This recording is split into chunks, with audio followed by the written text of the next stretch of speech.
Pada tahun 1958,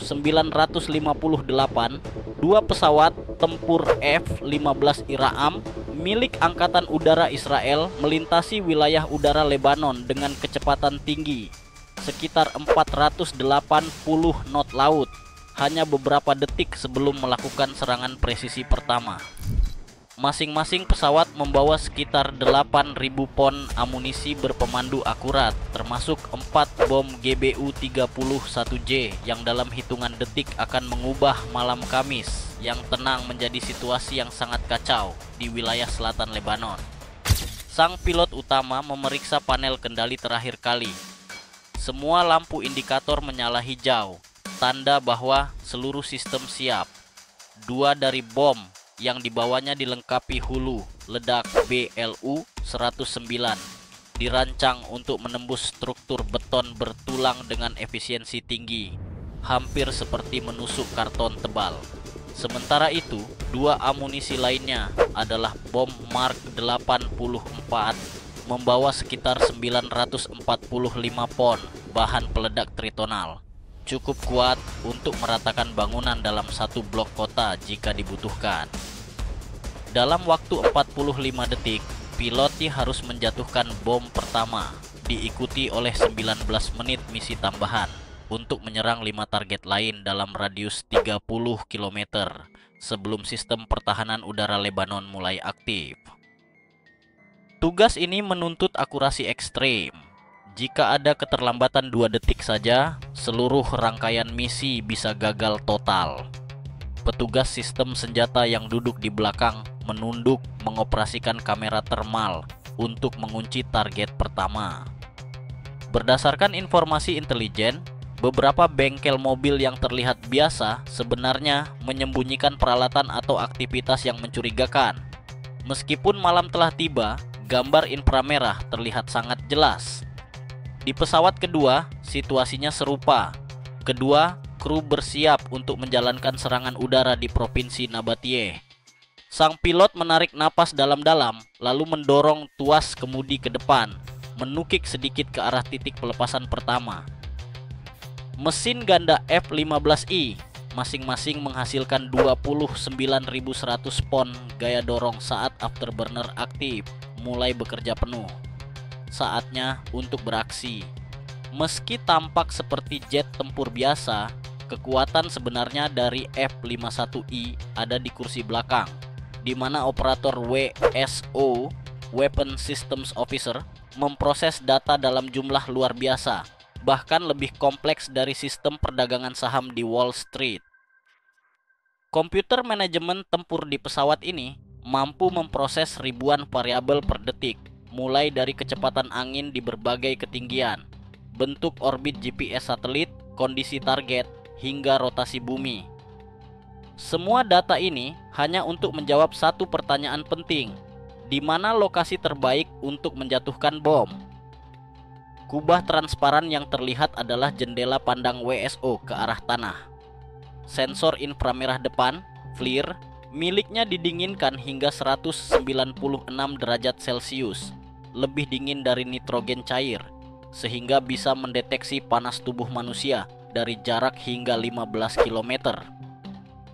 Malam itu, sensor tersebut menerangi setiap target dengan presisi tinggi, memperlihatkan panas dari mesin kendaraan, atap bangunan, dan bahkan pancaran panas dari dalam jendela.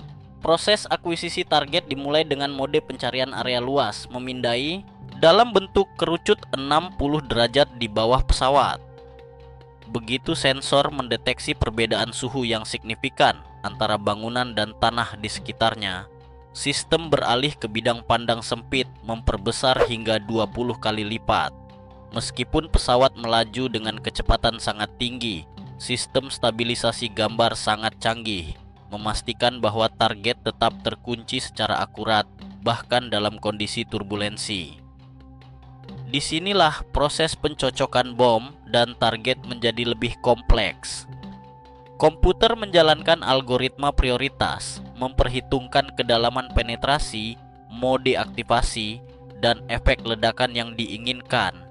Mirip seperti berpikir matang sebelum mengucapkan sesuatu yang sensitif kepada pasangan. tidak bisa sembarangan. Harus tahu kapan, bagaimana, dan seberapa kuat dampaknya. Salah satu target malam itu adalah bengkel tools, terletak di lingkungan yang cukup padat penduduk. Sekering tunda pada BLU 109 dirancang untuk memastikan ledakan terjadi di dalam struktur target, mengurangi dampak yang tidak diinginkan di sekitar. Namun, untuk sasaran seperti Gunung Rion dibutuhkan pendekatan berbeda. Dalam kasus ini, bom Mark 84 digunakan dengan pengaturan ledakan permukaan untuk memaksimalkan efek gelombang tekanan yang dipantulkan dari lereng bukit. Kedua, pesawat memiliki daftar target dinamis yang diperbarui hingga 128 kali per detik secara real time. Saat WSO, Weapon Systems Officer, memilih satu jenis senjata, informasi tersebut langsung muncul di layar pilot kedua. Jika salah satu pesawat harus membatalkan serangan, sistem otomatis akan mendistribusikan ulang target secara instan agar tidak ada sasaran yang terlewat ataupun terkena dua kali. Sistem ini bekerja lebih cepat dari respons manusia, mencegah pemborosan amunisi terhadap target yang sudah dinetralisir. Sementara itu, radar beresolusi tinggi bekerja dalam mode pelacakan gerakan di darat, dapat membedakan antara struktur tetap dan kendaraan yang mencoba meninggalkan area. Radar menggunakan efek Doppler shift untuk mengidentifikasi objek bergerak. Jika suatu benda bergerak lebih cepat dari 5 km per jam, radar akan menampilkannya sebagai titik terang yang bergerak di atas latar diam. Data ini langsung dikirim ke sistem komputer targeting di pesawat, memastikan semua sasaran yang diserang masih valid dan belum berpindah. Di bawah sana, para operator radar Lebanon mengalami tekanan tinggi. Apa yang awalnya hanya 2 kontak kecil di perbatasan, kini berkembang menjadi operasi udara skala besar. Dalam beberapa menit, layar mereka menunjukkan formasi 4 pesawat menuju Beirut, lalu tiba-tiba 6 menuju Tripoli. Tapi tunggu, sekarang hanya ada 2, dan mereka telah berpindah 50 km dari posisi yang sebelumnya terdeteksi 3 detik lalu. Kekacauan ini bukan tanpa alasan, itu karena perangkat pengacau sinyal ELA 2222 yang dipasang di bagian bawah pesawat F-15. Namun, ini bukan sekadar alat pengacau biasa yang hanya memancarkan gangguan seperti radio rusak. Ini adalah sistem elektronik canggih.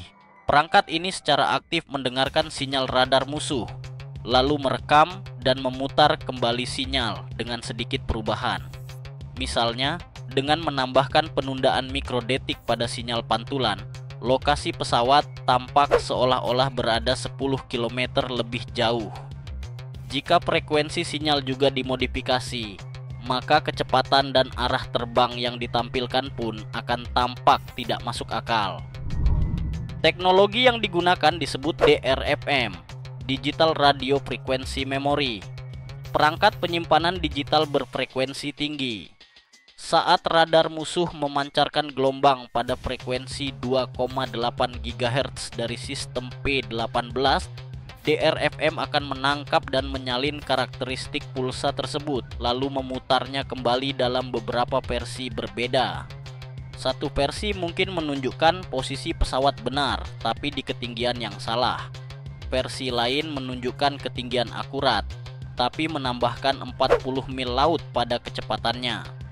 Bahkan ada versi ketiga yang menghasilkan bayangan palsu sejauh 15 km ke arah timur. Bayangkan menerima 3 pesan dari mantan di waktu yang sama. Satu bilang dia ada di depan rumah, satu lagi di Paris, dan yang terakhir mengatakan dia tidak pernah pergi. Secara teknis, semuanya mungkin benar, tapi otak harus bekerja ekstra keras untuk menentukan yang mana yang nyata. Semua sinyal palsu ini dikirim ke radar musuh hanya dalam beberapa mikrodetik, menciptakan teka-teki elektronik yang hampir mustahil untuk dipecahkan oleh sistem konvensional. Para pilot tahu bahwa sistem pengacau mereka bekerja berkat penerima peringatan radar Warning Receiver RWR di kokpit mereka sendiri. Ketika ELL 8222 yang biasa dijuluki 82 berhasil menyamarkan ancaman, layar RWR akan menampilkan ikon putus-putus, bukan garis solid. Ini memberi sinyal bahwa radar musuh mendeteksi, tetapi tidak bisa melacak secara akurat. Bahkan suara peringatan pun berubah dari suara mengancam khas radar pengunci menjadi bunyi patah-patah yang terdengar membingungkan, seperti radar musuh kehilangan arah. Menariknya, perangkat pengacau ini begitu cerdas hingga dapat memprogram pola gangguan khusus untuk berbagai jenis radar yang dianggap paling berpotensi menjadi ancaman. Contohnya, sistem radar P18 yang beroperasi di frekuensi antara 0,85 hingga 0,94 GHz menggunakan gelombang radio VHF kuno, dikenal lebih sulit diganggu dibanding radar modern karena panjang gelombangnya yang besar. Namun, ILL-82 dilengkapi dengan algoritma khusus untuk mengeksploitasi kelemahan sistem radar buatan era Soviet. Untuk baterai rudal SA-6 yang bekerja dalam rentang 4-8 GHz, ILL-82 mampu mengacaukan akurasi pelacakan dengan mensimulasikan sudut datang sinyal yang salah. Setelah radar-radar di sekeliling berhasil dikacaukan, komandan formasi pesawat akan mengecek tampilan taktisnya. Banyak indikator radar mulai berkedip, menandakan sensor aktif, namun tidak satupun mendapatkan kunci target yang stabil. Artinya tidak ada sensor musuh yang siap meluncurkan serangan balik. Ini adalah efek dari perangkat pengacau yang menciptakan gelembung target semu, istilah dari perwira peperangan elektronik, dengan diameter sekitar 40 km. Di dalam gelembung ini, sinyal radar menjadi terlalu rusak untuk digunakan dalam perhitungan tembakan. Operator radar dari pihak pertahanan hanya bisa melihat aktivitas aneh, tapi tidak bisa bertindak lebih jauh. Dan di momen inilah, waktu terbaik untuk melakukan manuver presisi telah tiba. Pukul 19.59 waktu setempat, pilot utama menurunkan hidung pesawatnya dengan sudut 15 derajat. Target pertama, bengkel mobil milik Hasan Fa di kawasan Tule, terlihat mendekat dengan cepat. Dengan kecepatan jelajah 520 knot, pesawat itu melaju hampir 300 meter per detik. Waktu penjatuhan presisi hanya sekitar 3,7 detik. Terlalu cepat, bom tidak akan mencapai target. Terlalu lambat, bom melewati batas serang. WSO mengonfirmasi bahwa semua parameter pada komputer targeting telah terkunci dan menyebut ini sebagai solusi tembakan sempurna. Jari ibu sang pilot menyentuh tombol pelepas senjata, menunggu momen tepat saat semua indikator sejajar. Di layar HUD head-up display, tanda kurung hijau mulai menyatu ke satu titik. Sebuah hentakan terasa saat mekanisme pelepas menembakkan bom 2000 pon mendorongnya keluar dengan kekuatan tinggi.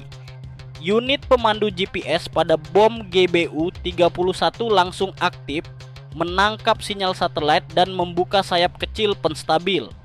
Rudal itu kini memiliki waktu sekitar 43 detik untuk menyesuaikan jalur terbangnya, menciptakan lintasan hampir vertikal agar hulu ledak BLU-109 dapat menembus bangunan sebelum meledak.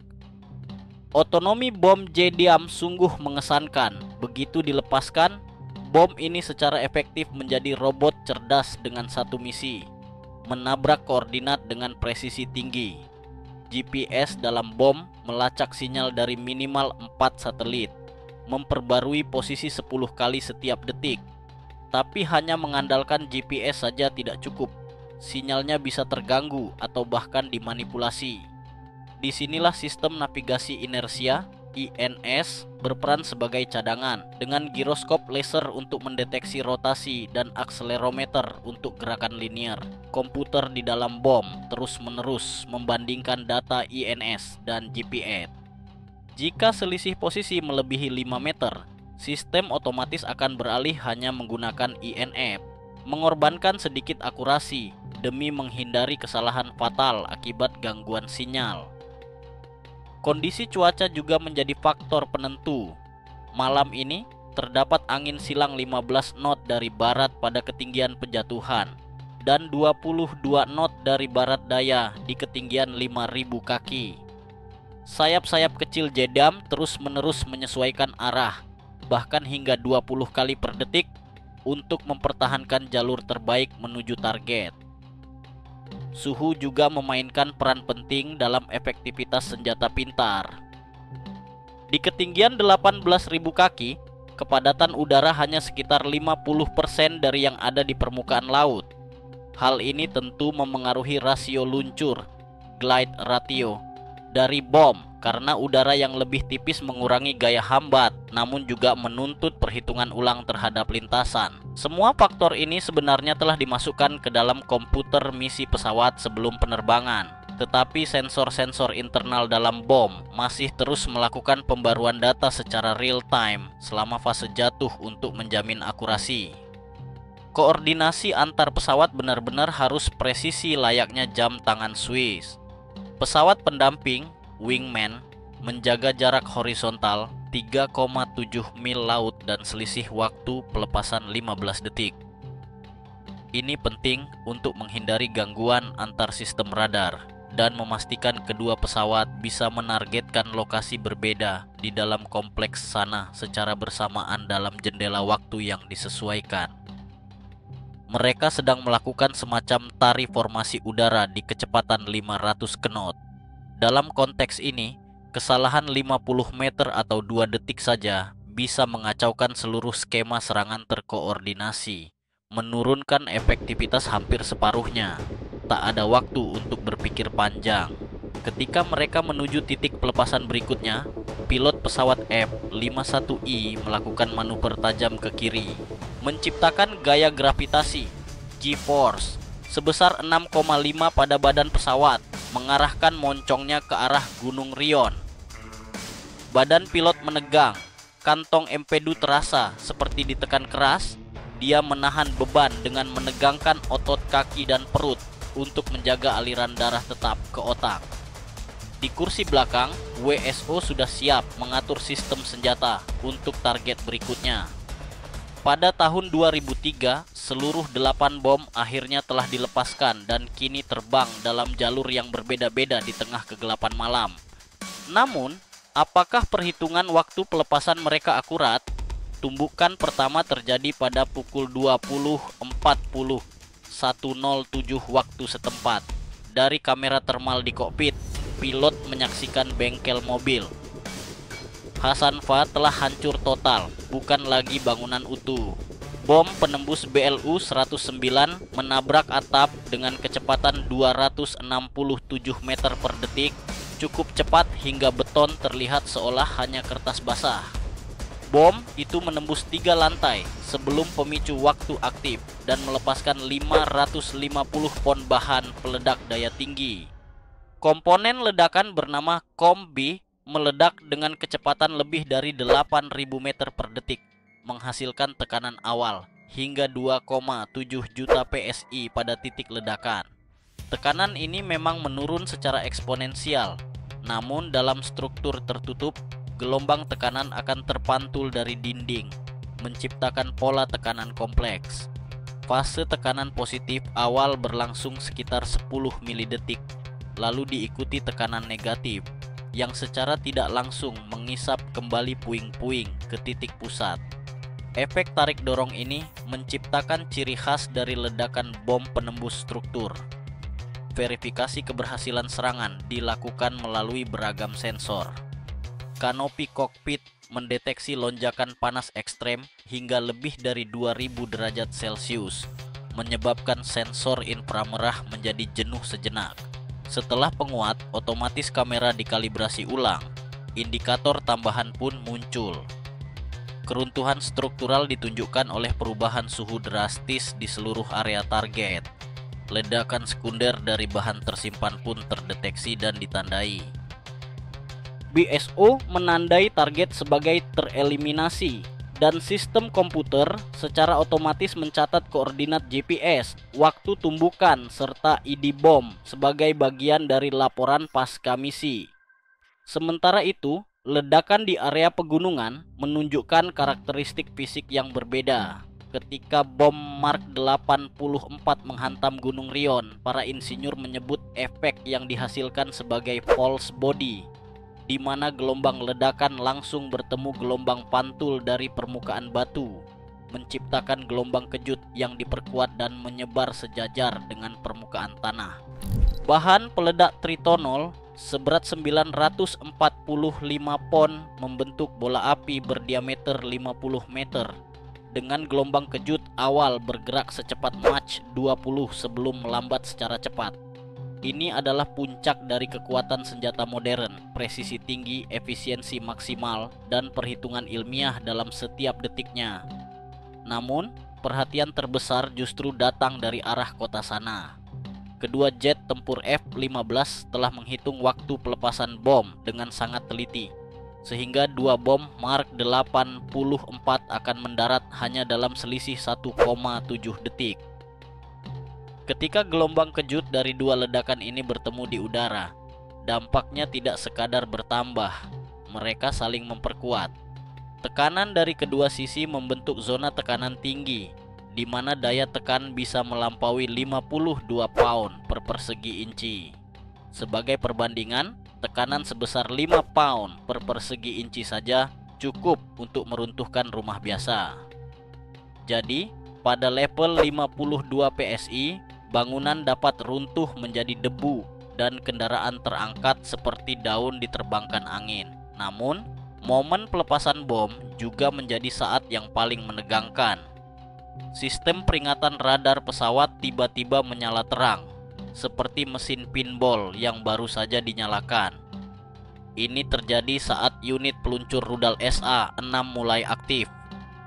Melalui layar RWR, Radar Warning Receiver, para pilot bisa melihat ikon radar 1S-91 yang dikenal sebagai radar kendali tembakan dari sistem pertahanan udara SA-6.